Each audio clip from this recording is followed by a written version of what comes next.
No, we're seeing higher numbers because there are more people with COVID. And you can check that by looking at the percent positives in tests. If you have more positives just because you're testing more, the number of positives would actually go down. But in this case, they're going up. And so we definitely need to test even more than we are now, particularly as children are returning to school in many jurisdictions and as people are returning to job sites. And one way we can do this is through pooled testing, where you have 5 or 10 people tested in one test kit.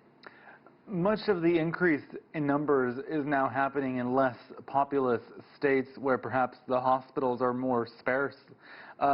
Should we expect those places, those rural facilities, to quickly become overwhelmed, and as a result, could the death figure increase disproportionately from what we've seen before?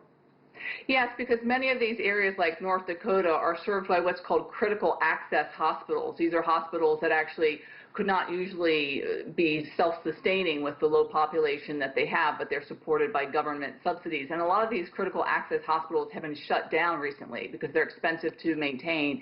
And we do know from documentation from California that in California, many crowded rural hospitals had trouble transferring patients to other hospitals that had more space. And I think we can expect this to happen in North Dakota as well, which speaks to the fact that governors need to come up with a mechanism to make it easier to transfer patients from overcrowded hospitals to hospitals that have more space. I always like talking to you about vaccines, about testing, and about treatment. And I want to focus on that third one because Gilead, their Remdesivir is what it's called, it received federal approval this past week as a treatment for COVID-19. How significant is that?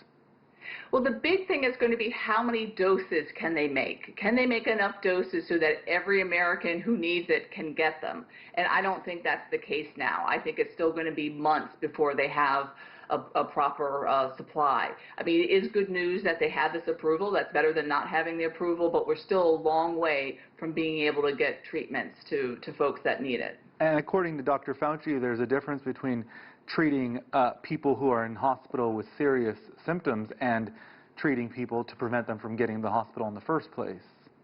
Yes, we'd like to be able to do both. I mean, it would be preferable to be able to treat that larger number of people at home so that they never get sick than to wait for people to fall ill, go into the hospital, risk other types of complications. So that's yet another reason why we'd like to see more of these treatments made and more volumes of them made. Some have suggested the threat of a twindemic, COVID-19 and the flu. How serious is that?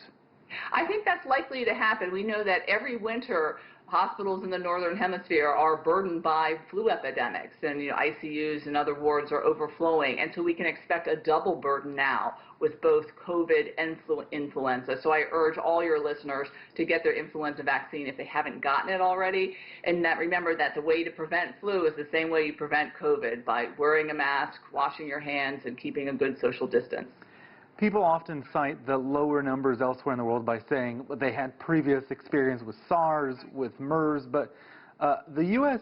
did have to deal with swine flu. Okay, it's different, but did that do nothing to help prepare this country? I think the swine flu helped a little bit in some of the public health systems, but it didn't help where it turns out it's most important in getting people to wear masks. Because I think when they do the analysis of what was different, in Taiwan, Hong Kong, Thailand, what was the difference in the reaction in what the government did, what the people did, one of the biggest differences is the percent of mask wearing.